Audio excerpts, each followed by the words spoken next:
Good afternoon, welcome to another APUSH video with Mr. Pate. Today we're looking at The Age of Jackson, Part 2. The essential questions we have for today are, why and how did Jackson kill the bank?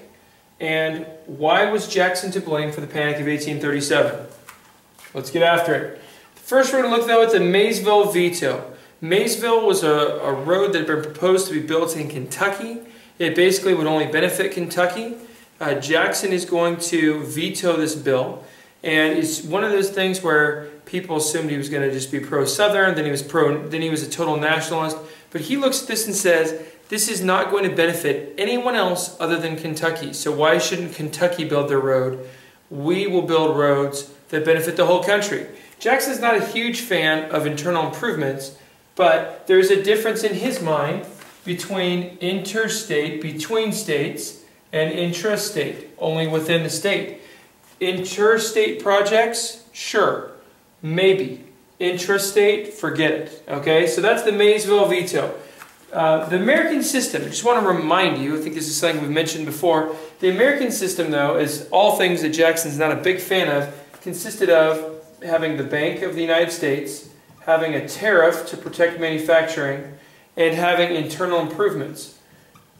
Now this was the brainchild of Henry Clay. Internal improvements are like transportation improvements to help economy be streamlined and interregional trade be realized. This is the brainchild of Henry Clay. Henry Clay and Jackson were not exactly BFFs, okay? These guys were rivals. They did not have the same philosophy. They weren't friends. They're going to run against each other for president. They're not on the same page. Remember, Clay, in the alleged corrupt bargain, swings the election away from Jackson in the first place to Adams. So they're not good friends. This is the baby of Clay and what become the Whigs, the party that emerges in opposition to Jackson. They want this American system, although it will not get realized entirely until the Lincoln administration and the Civil War, when the South is gone. All right, let's get into the Bank War. So the second bank, the Bank War describes basically a battle between what become the Whigs and Jackson over the bank's existence. So the Second Bank of the United States was chartered in 1816, and it was a 20-year charter that would expire in 1836. Now going even further back, the first bank was chartered in 1791 until 1811.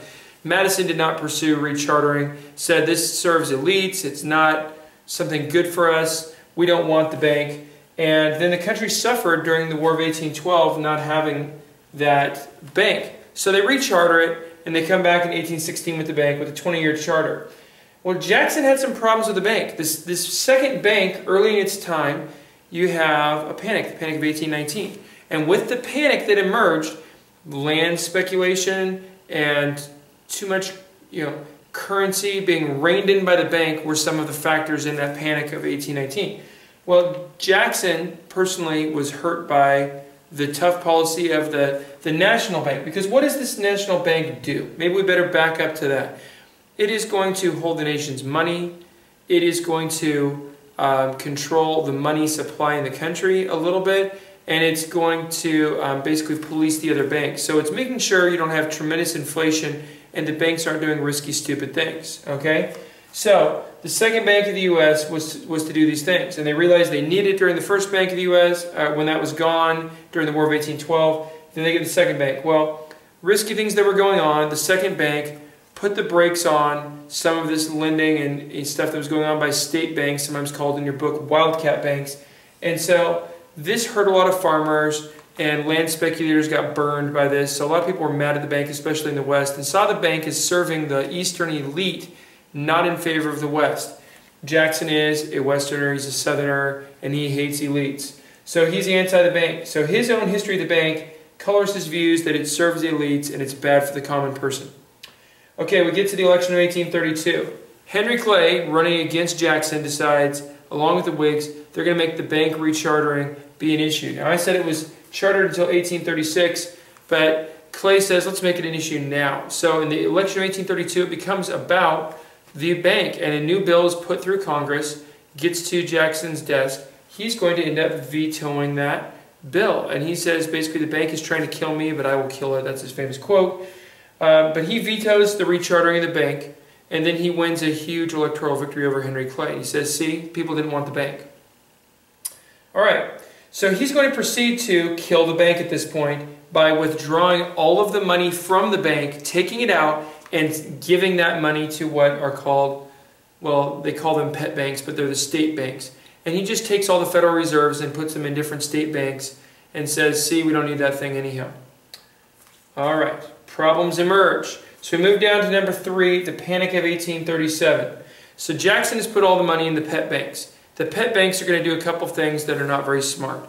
Number 1, having more money that's been given to them by the federal government, they print a lot more money. So this creates some inflation. And when you have this inflation occur, they've printed more money. They also are going to make a lot more loans, because how do banks make money? They make loans and get the loans paid back with interest. That's how they make money. So they are printing more money and they are loaning more money. And this makes money cheap. There's a lot of money out there. And so you see this huge boom, all these people who want to buy land in the West and move out west. Again, now we're going to see this land speculation happen, prices skyrocket, and people take on huge amounts of debt. The banks overextend themselves. They couldn't have done that if you still had the National Bank, because one of its jobs was to police the state banks. So the smaller banks overextend themselves.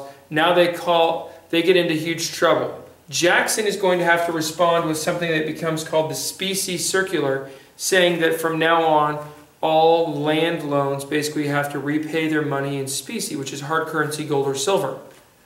Well, this freaks out tons of people. A lot of these farmers don't have that. They have this cheap inflated cash printed by these dumb banks.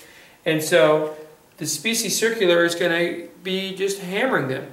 So you're going to see massive sell-offs. So before you had huge buy-ups of land and land values are skyrocketing. Now you see huge sell-offs, land values are crashing.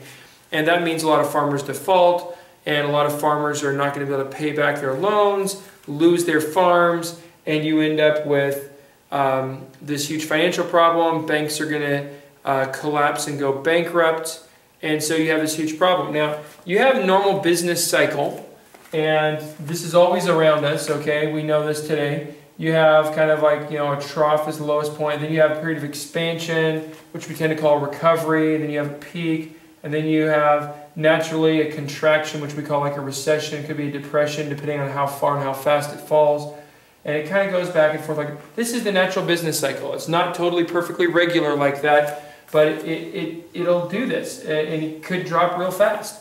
Well, with this normal business cycle, the United States was already at kind of a downward point going into a recession. But this just puts the United States over the edge and drops it into a fast depression that's going to last for 6 years that they call a panic. At this time, panic equals what they call a depression later on. This is going to wreck the presidency of Martin Van Buren.